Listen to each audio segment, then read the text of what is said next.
Saludo, mi gente. Welcome to Dismantling the Fuckery, the podcast where we deconstruct the illusion and unleash the fabulosity. I'm your host, Kohenet Angelique, your fierce neurodivergent Juyorican poet and an advocate for decolonial liberation. So get ready to dive into the messy, uncomfortable, and transformative work of dismantling the systems of oppression and the limiting beliefs that hold us back. We're here to reclaim our power, embrace our magic, and rise into fabulosity. So grab your cafe, your té, I don't know, maybe you need a shot, and let's get into some fuckery. Saludo, mi gente. Welcome to Dismantling the Fuckery podcast, episode 20. This is your host, Kohenet Angelique, and I am glad to be recording, grateful for the spring that has fully arrived. And actually, I think we're just headed into summer. I'm just glad you're here again. So I've been working on creating, kind of organizing the segments, the episodes, and thinking about ways that I want to shape this container. And so in the spirit of shaping containers, I want to open with a small incantation, a small poem, and then drop into the subject. And so the offering that I want to present is, on the wings of things, I made a promise to tell our stories and tell them honest. And so in this episode, I want to talk about this, I'm going to start in the past and move it forward. So I had promised my mom and I would often joke around about writing the book. And my mom used to see herself as someone who could tap into the cosmic annals of time and history. She was a reader, a studier, a learner, a lover of learning.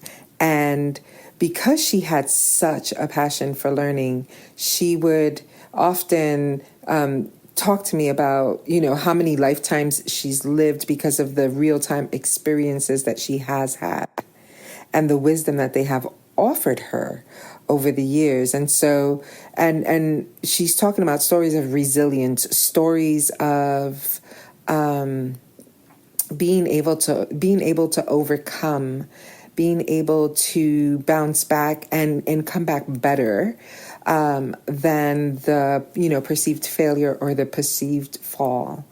And what would happen is, in our deep conversations, because we could go on and on talking about things, looking at things, and analyzing things, and just, looking at all the possible perspectives inside of something, we would talk about what would it be like to get all of this in a book form and to tell the story, to encourage other women, to encourage other mothers, other folks that have been, whatever the low of the low has been for you and in your experience, folks that understand this common language around the internal excellence that it may take to continue moving on despite challenges and despite setbacks. And so in the spirit of that, toward the end of my mother's life, before she transitioned, she made me promise that I would write the books and that I would tell the stories. And for a while, I couldn't touch the idea of writing something because I had not yet moved through my feelings about my relationship with my mother, about my own trauma. And I wasn't going to be able to do it justice because there was so much pain. I wasn't going to be able to tell an honest story. And if you know anything about me and you know anything about my past, which I talk about here and there, it involved a lot of abuse. And part of my own growth and part of my own work in the world has so much to do with what it's like to be a survivor and to still hold your own texture despite having experiences like that. And so I knew that I wasn't ready to write in that way, to write in the way that she was hoping, right? About our lives, about our stories. And now, as I don't know if you know yet, but I relaunched my Substack into a new project called the Saffron Scrolls of Desire. And one of the pieces about this project that I'm so excited about is that I get to come to my writing, not just from, writing liberatory poetic incantations and liturgy, but also tell the stories that are ready to be told via poetry. And so I'm so thrilled about this and have been so excited. Feel free to go check it out after this. And take a look over. Come become a subscriber so that you can just get just amazing things, because I feel like there's this way that poetry allows us to move harmonically through transitions and transformations and breakthroughs.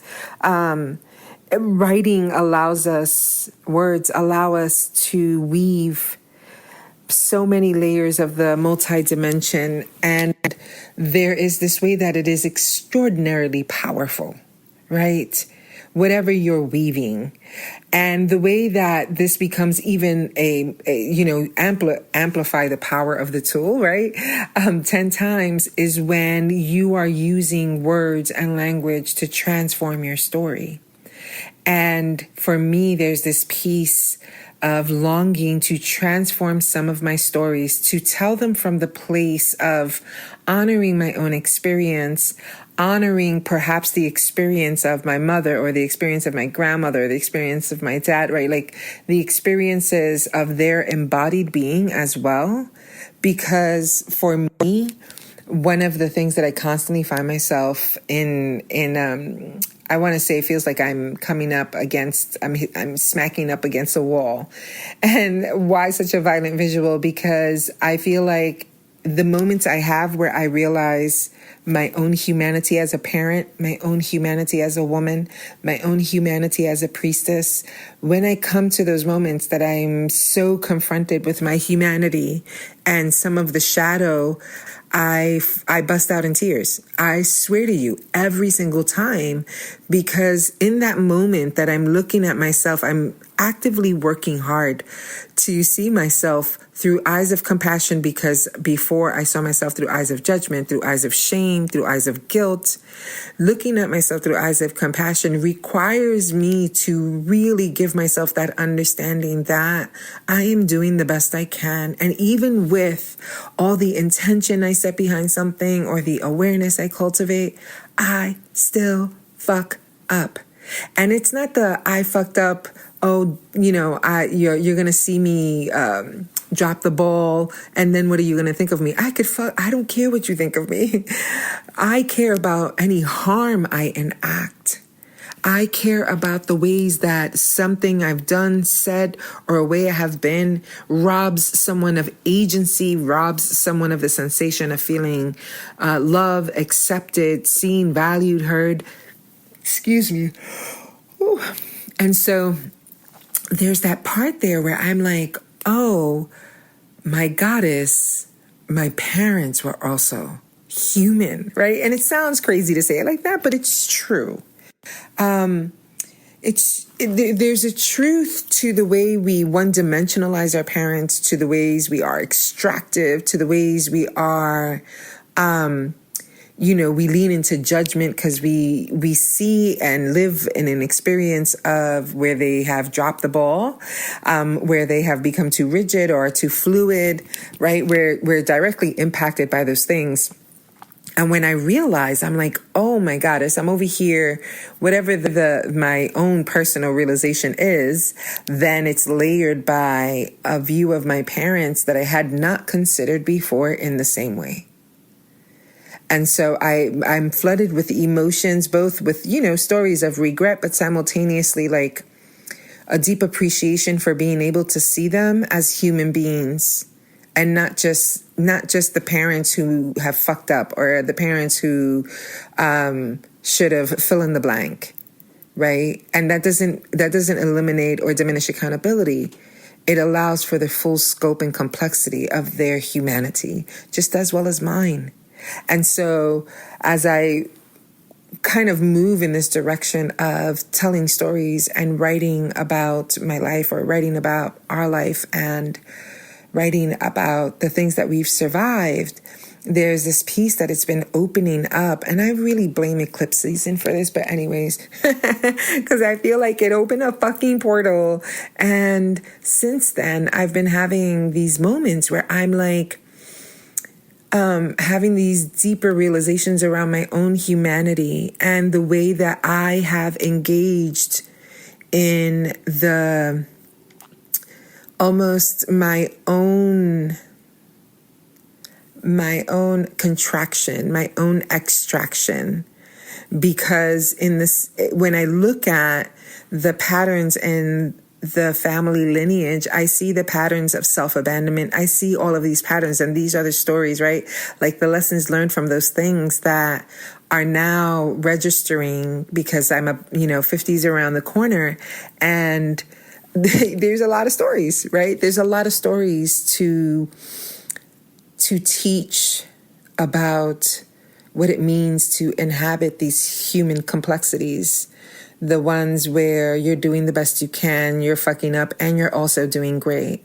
The human complexity of, some things you have the confidence of a fucking lion, and in other things you're like, you don't even remember your name, right? And that you have this ebb and flow in which you're growing and changing, and that you are part of a line, a thread, a tapestry, a lineage that every generation is contending with themes and contending with becoming freer and freer and freer. And I feel like there are times where some of those stories of our past and some of those stories and experiences that we've been through begin to kind of move through and create disruption in the next generation and the generation after that. Because there's stories that are very caked in, right? They're somatically caked in the cells.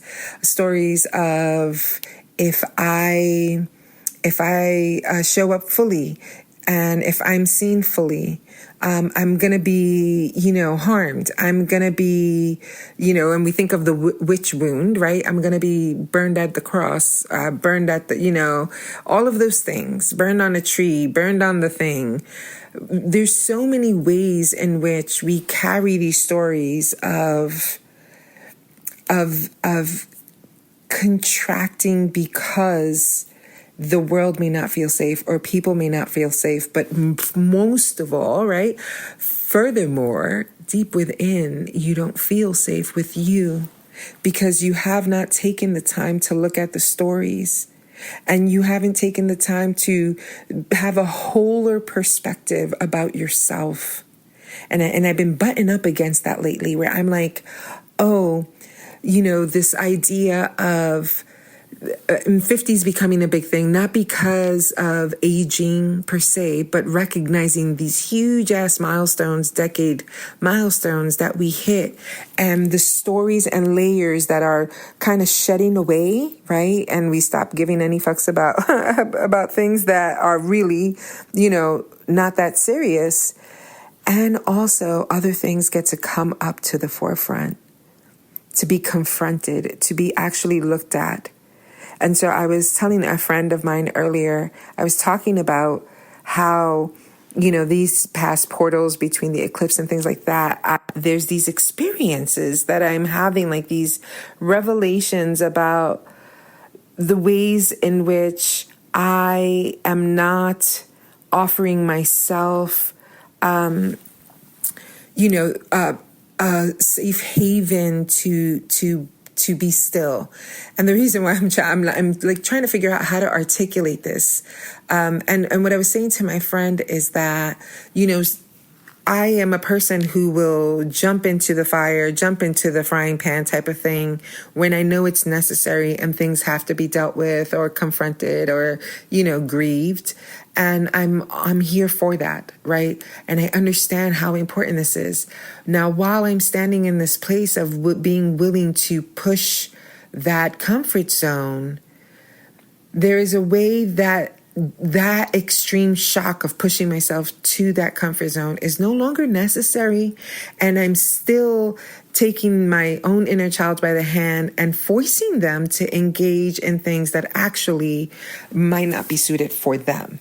Maybe suited for others, but not for them. And so what I mean by that is like, how are you addressing the parts of you that have shifted, that have changed because of the stories that you have lived inside of? And what is the story that you're creating for yourself now? And the reason why we have to talk about this, and the reason why and that's what I was telling my friend, I'm like, I have to sit with this and I have to confront this, because what I'm looking at is a world in which so many of us can walk around as humans, and I mean as the collective us, walk around as humans, actually not wanting to look at the fears, not wanting to look at the meanings, not wanting to look at the things that we've kind of stored on the shelf because they're too painful, too overwhelming. And what they mean is too overwhelming because we're still living with the past breathing down our necks. Right. And for me, there's this place of recognizing that I no longer need to, if you don't confront things and you tend to be on the run always, then you may need some shock therapy, right? You may need to confront something really head on and get your face up in it because you won't look at it. But when you do look at it, then there's this piece where you have to begin to engage in the change that you want to see in your life, in the way you want to be fully expressed, seen, valued, and heard. And I know that for me, there's been times very much, conditioning, very much past lives, very much experiences that have been challenging, right? That were real, not being seen, lineage stories like that, because that runs in my lineage where the women, incredibly powerful, are always afraid to be seen, are always afraid to take it in. And I remember the difference, and it's really fascinating to me because watching my grandmother be a certain way, and being very okay with her glory and with being centered, then watching my mother want to respond in opposite of that and not want to take up so much space, but being so powerful that her energy spoke for itself. Watching this toil with being seen, and watching this toil with the fear of, if we are seen in the fullness of our power, then that is going to create a vulnerability, because then we're unable to remove ourselves from the projection that others may have, right? And so many people run from leadership because of this. So many people run from the responsibility of others because of this, because fundamentally there is this fear that if you step out into what is a powerful expression of you, if you do that and you fail and you fuck up and you cause harm, you have done no better, right? And so you resist. You resist because of what you think the story means and what you think the fear means and what you think being seen means. So I've been working through these moments where I'm like, oh, this is showing up for me and I'm struggling and I don't feel seen in something and I don't feel heard in something. And I have to ask myself, am I allowing myself to be seen? And am I allowing myself to speak my truth, right? And we're talking about the energy center of the throat. And when shit gets stuck there, and I think about things like when you're grieving and you swallow hard because you're holding the grief inside, and it usually hurts your throat because that's how hard you're swallowing. It's the same expression, right? It's a full somatic expression in which we become afraid We do not want to see it. We do not want to confront this fear because of what we think it means. And so then you run from it. And then when you run from it, what tends to happen is that you cannot be seen in the world either, because you will not see yourself. You will not accept yourself. And because you're walking around with that type of frequency and energetic resonance, right? Where you're like, I refuse to look at this. I'm afraid I'm going to be a disappointment. I'm afraid I'm going to fuck up. I'm afraid I'm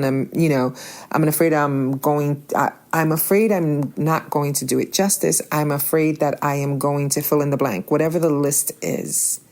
And it's recognizing for yourself that these stories living inside of you, this battle that you have going on, some of it is a result of the really painful experiences that you have been through.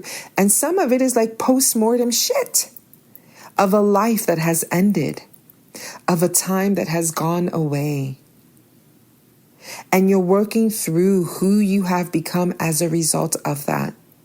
And I think about this in relationship with telling stories and telling my story or my mother's story or our story as women, our story as mothers, that in telling the stories, I want to tell the stories honestly. I want to tell the stories correctly. And what I mean by that is that I want the perspectives of all in the experience and not just the very narrow road of meaning.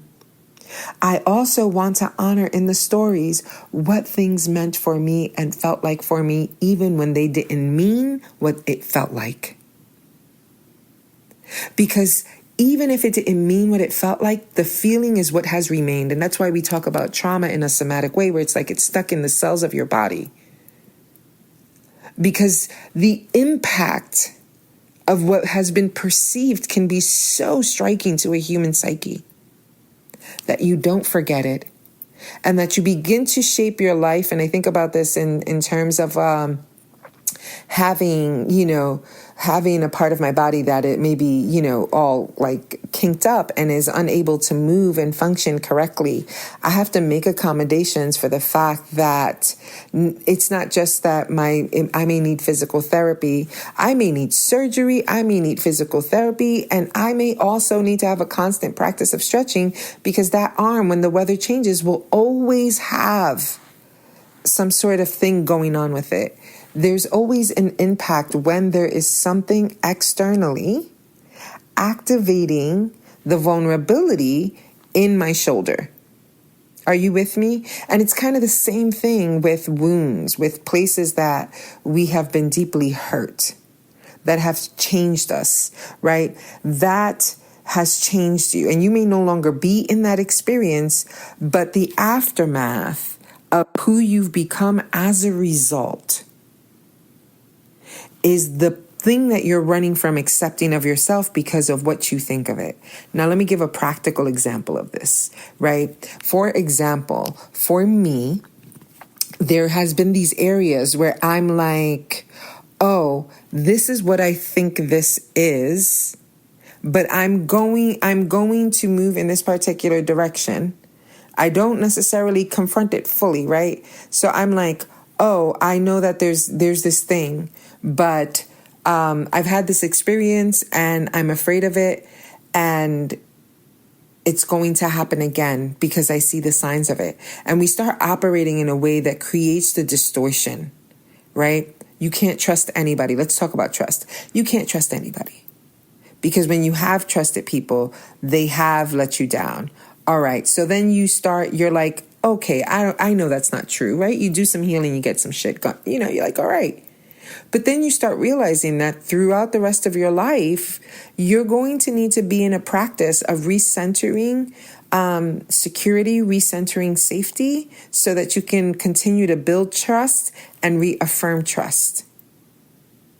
The person that you've become as a result of so much breaching and betrayal and breaking of trust is the person that you are rejecting, that you are not willing to look at with compassion. You are judging it. And because you're judging it, right? If I'm judging that in myself, which I always tell people, I tend to joke around saying, I don't need evil to induce me for anything, to do anything, or to judge me about anything, because I am judge and jury for myself. You cannot get any harsher, right? Like that aspect, the shadow aspect of myself, it shaming myself and guilting myself and berating myself and diminishing myself and treating myself in really abusive ways because I perceive the person that I've become as a result of all those experiences where I'm more careful, I fill in the blank, right? Whatever meanings I have made in order to protect myself, in order to care for myself. And because it's changed me,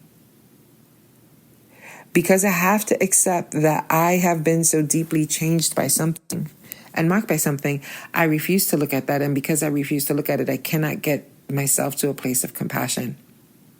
And I think that this is where this opportunity around taking your time to really look at the story that you believe about yourself, being someone who has been impacted so deeply by their world, right?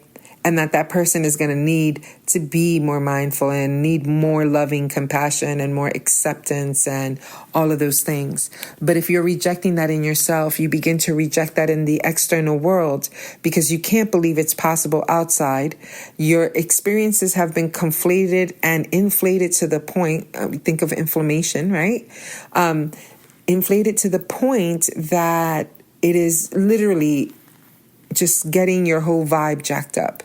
And I feel like these are the places where we often, and if I can further contextualize this into, if we're understanding the story that we're telling about ourselves or telling ourselves about what it means to be who you are, if we don't begin to unravel that, then we continue to perpetuate that per generation.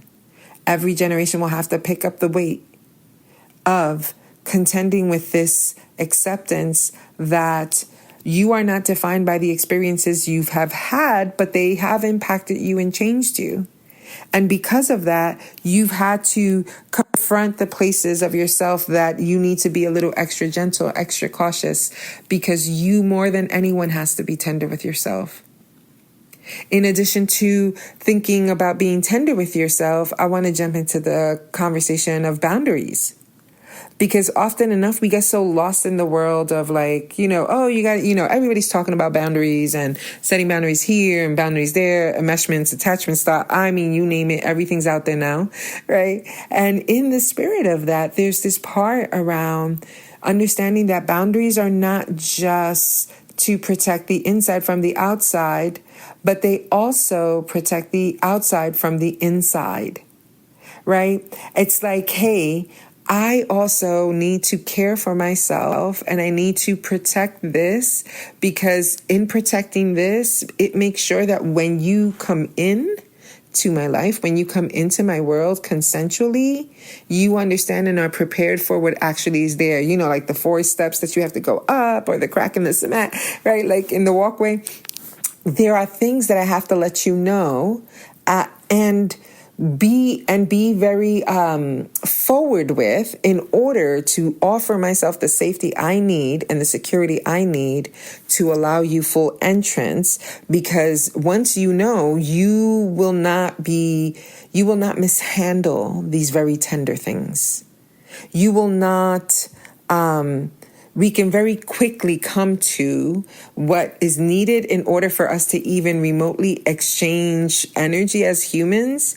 Because if you are a person who is unable to step into the container of understanding and caring in that way, right? Your expression looks different. Then this will tell us very quickly how to navigate each other.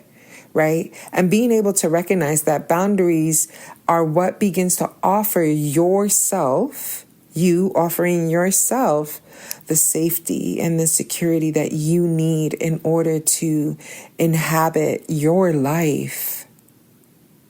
Inhabit your life and also not be defined by it.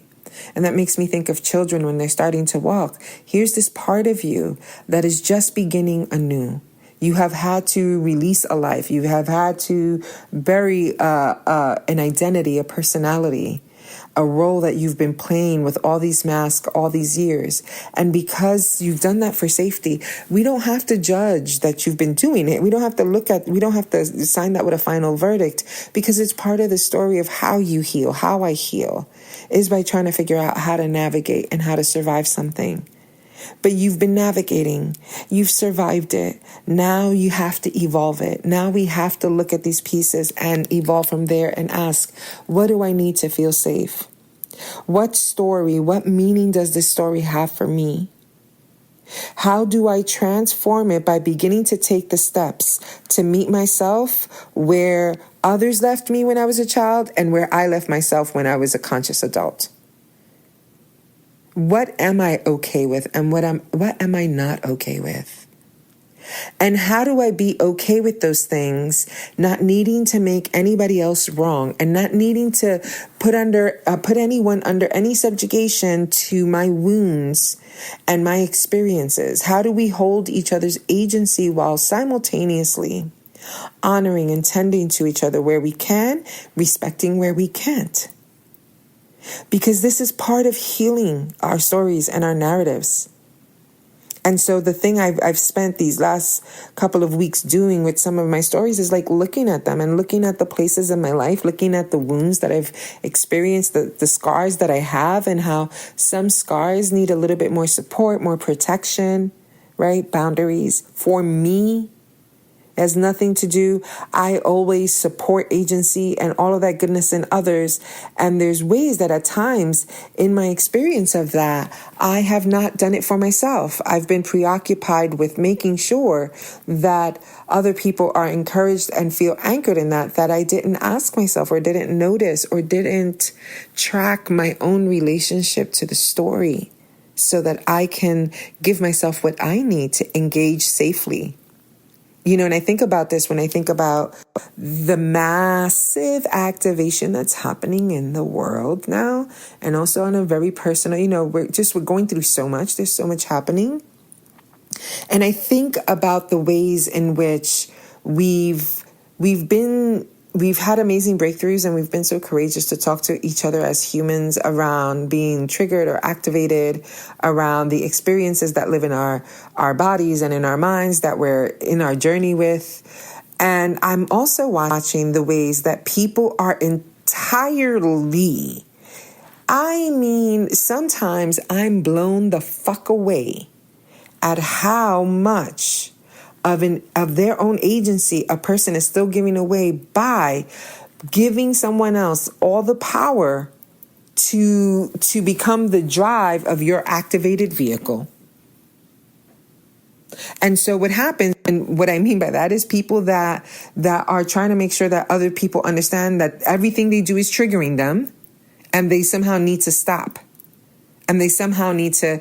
And so what I want to say, it's important to inform others around the places that you become activated so that they know what the fuck you're going to do when you need to tend to yourself. The boundaries that you're going to set as a result of caring for these areas of your life that are much more tendered. Right? It's if you think of scar skin, if you think of anything that has been repaired, the skin is not the same. There's been a break in it. It came back together and healed over time, and a little crooked, a little sideways. So your scar is a little strange, and if you touch it a certain way, it's weird, right? All of those things are indicative of what it means sometimes to have these areas. And so what I'm watching at a mass level now, with all the themes that are happening, which is so fascinating to me, because I feel like when there's crisis, and I still until this day, I do not understand how when there's crisis, people want to go into the most ridiculous arguments and battles for things, when what we should be doing is actively engaging in what is needed for the people having the experience, etc. But people want to get hella fucking heady and hella fucking like up here with the cognitive and executive arguments around life and fill in the blank, rather than being in a real time present to assist with what is actually needed, right? And that is the same thing I'm seeing on a personal, interpersonal, and communal level. It's all across, right? Instead of me saying, I've had surgery in this knee, and while I've had physical therapy and it's better, I'm very careful. I make sure that I wear the good sneakers. I don't go on hiking trips because that increases my potential for fucking up my knee once again. And it is already vulnerable, right? It may be strong, but if you know anything about our bodies, they're incredibly resilient. And simultaneously, if they've taken one too many hits, stuff gets a little wonky and sideways. And you just got to work with it with great wisdom and compassion. Same thing. And so my question then became around this idea of like, what stories am I telling myself and what's the meaning of the things for me to the first response. And if you think of first responders, right, they have their equipment, their little backpack, their stuff is different because it's prepared for, a slew of fucking injuries, woundings, and potentials. And so there's so many different things that they tend to carry so that they can get at something because they're usually the first people there. Okay. So if we understand the first responders, and I want to call the first responders your boundaries, right? Your micro boundaries, maybe, if that's what needs to be tweaked around these areas of your life that there has been wounding, or there may be activation still possible, and or you may be exposing yourself to situations or circumstances that are very similar to the thing that caused the wounding in the beginning, the first time. And I think about this when I'm often deep in a conversation around dating and stuff like that. I mean, it happens when you're freaking single, right? It's like, this is a thing that you're thinking of. I would love to be in a very beautiful partnership. Who knows, right?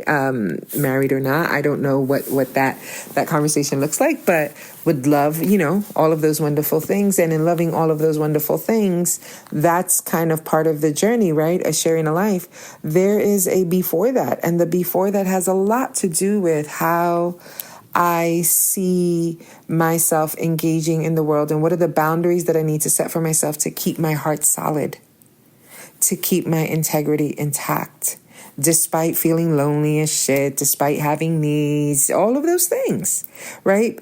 Because life continues to move and go on no matter what's going on with you. And because those basic things are happening, you still have these things going on in the background of wanting to experience deep connection. How you go about that is the thing that you have the most choice in, versus you are in some relationship and something's happening to you, right? You get to decide how you're going to go about that in a way that actually doesn't reactivate some of those pieces, because you already know there's a sensitivity. I think of betrayal, when you've been cheated on in a marriage and a relationship that has great significance for you, right? And after that, one of the hardest things to experience is to notice the amount of gaslighting that you were experiencing, the lies, the way the cognitive dissonance increases because you realize that your reality wasn't what you thought it was. And right, there's so many layers to that. And so if you start dating, or if you start going out and you're like entertaining, the idea of selecting someone to share your life with, and you're moving along the last thing you want to be doing is fucking around with somebody who's just fucking around, because that is going to activate that type of energetic vortex. And it could be totally okay that somebody just wants to be fucking around.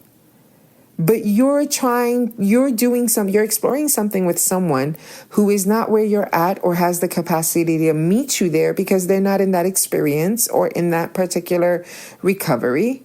And so instead of putting yourself in that situation, which can be very unkind to yourself and to the person, right? Because feelings may develop, all of these things may develop, connections may deepen.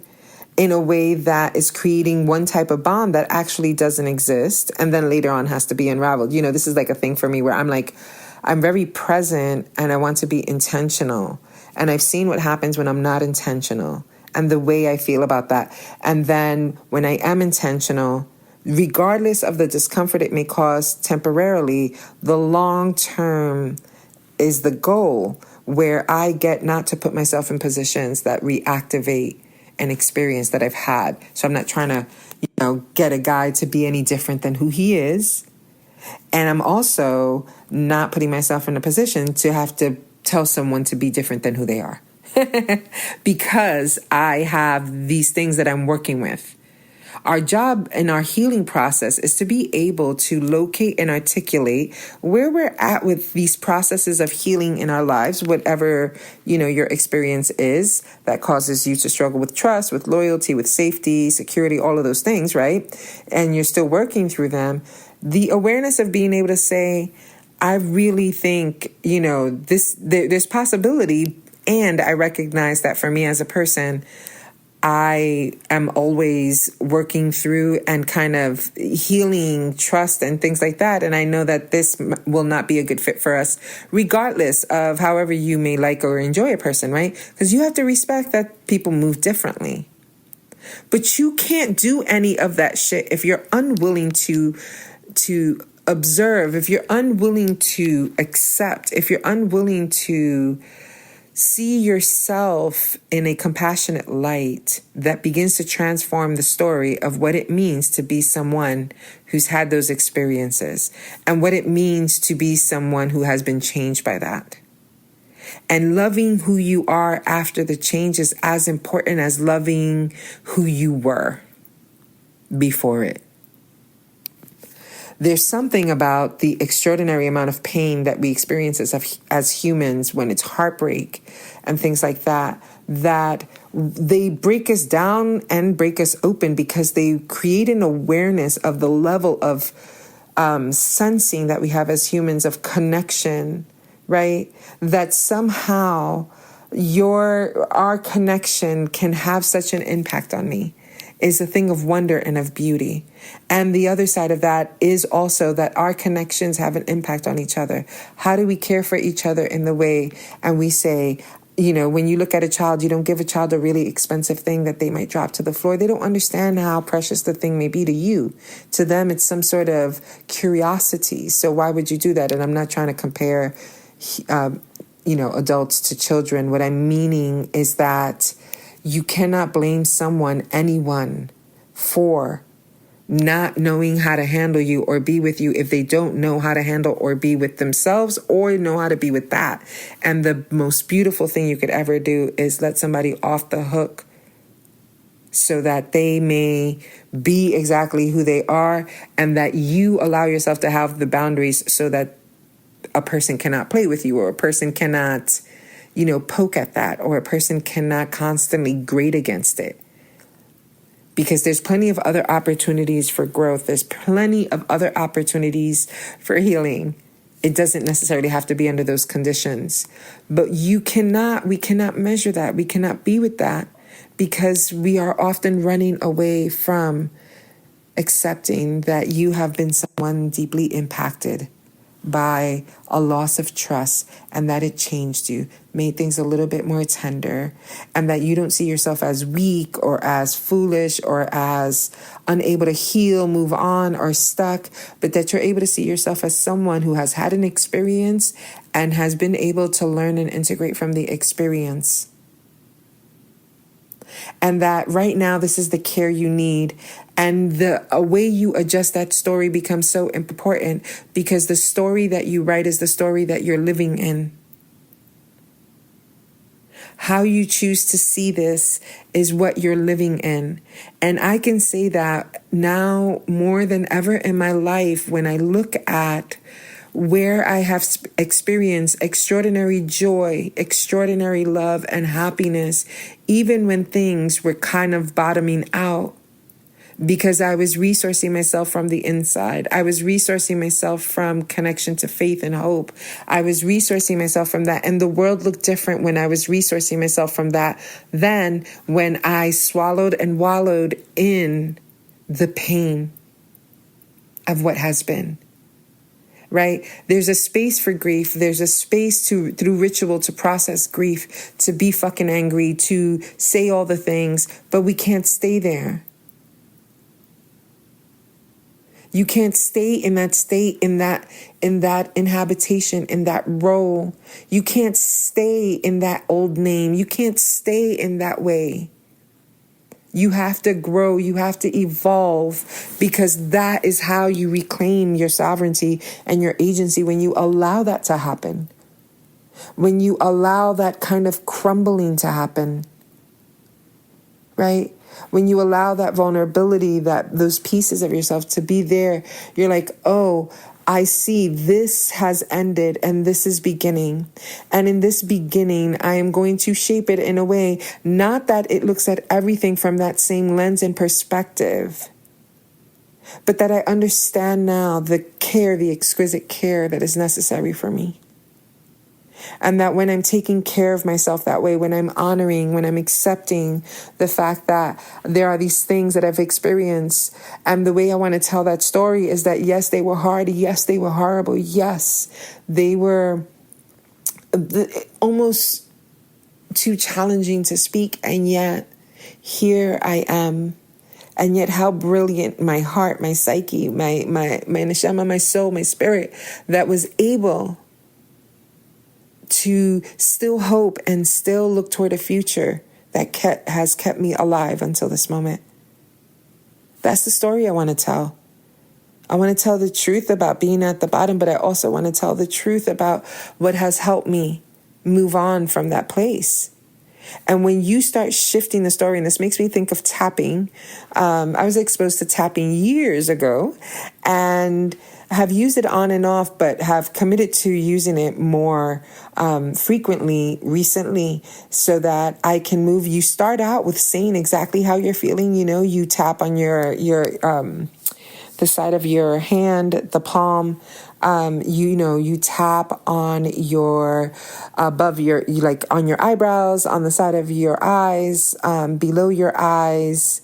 And you're going to then go to your upper lip, above your upper lip, below your lower lip, then your clavicle, like right by the opening there. And then you come to under your underarm, that area there, and you tap there.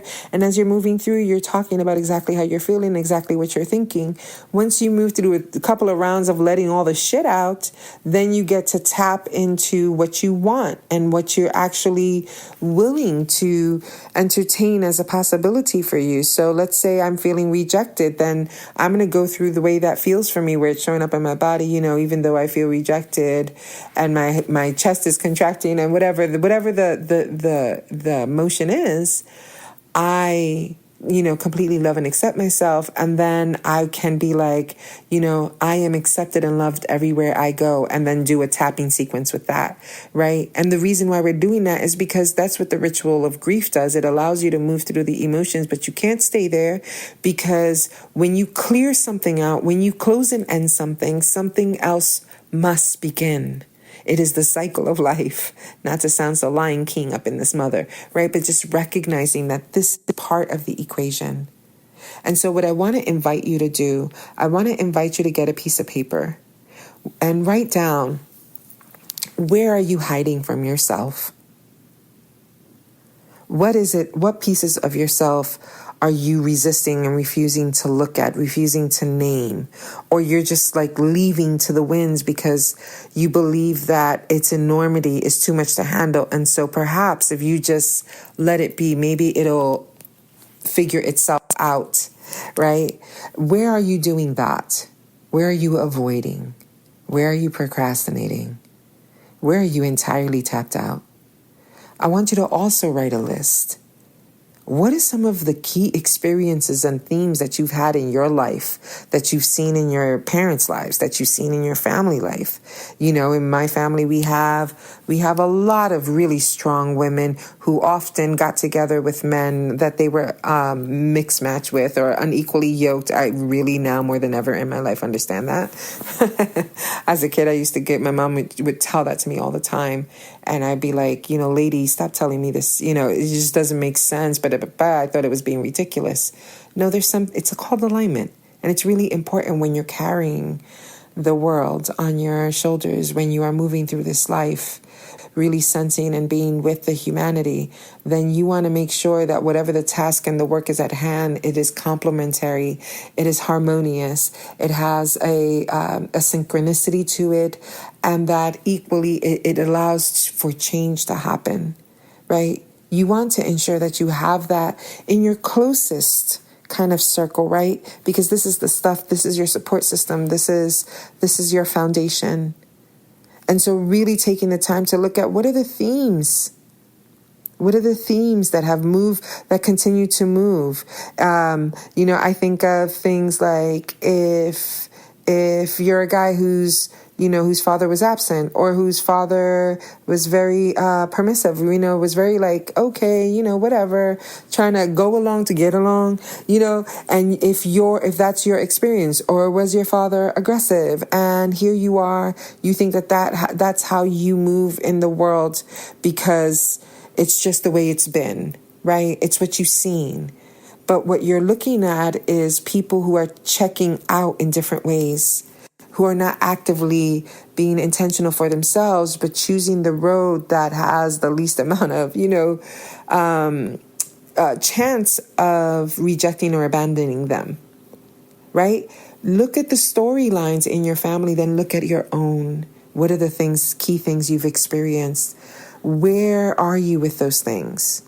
Is it tender to the touch? Is it like you have a moat, a drawbridge, a moat, another moat, some 10 acres and another moat? What is the condition of your own boundaries that are actually generative boundaries, healthy boundaries, and not you trying to be hypervigilant?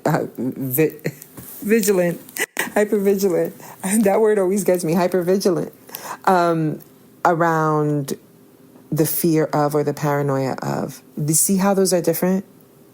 It's so different, the energy. So write that list down and really sit with, where are your boundaries in this? Where are you caring for yourself, and where have you abandoned yourself? Where have you not been clear about it or honest about it with yourself, and therefore you're unable to articulate that to anybody else? And I don't mean like you're fucking being a liar. That's not what I'm saying. What I'm saying is that when we're unwilling to look at things, we are missing pieces of the story that are key to how you can be with me and how I can be with you. But if I won't be with me, how will you know how to? And simultaneously, if you don't know how to be with you, how can you be with me?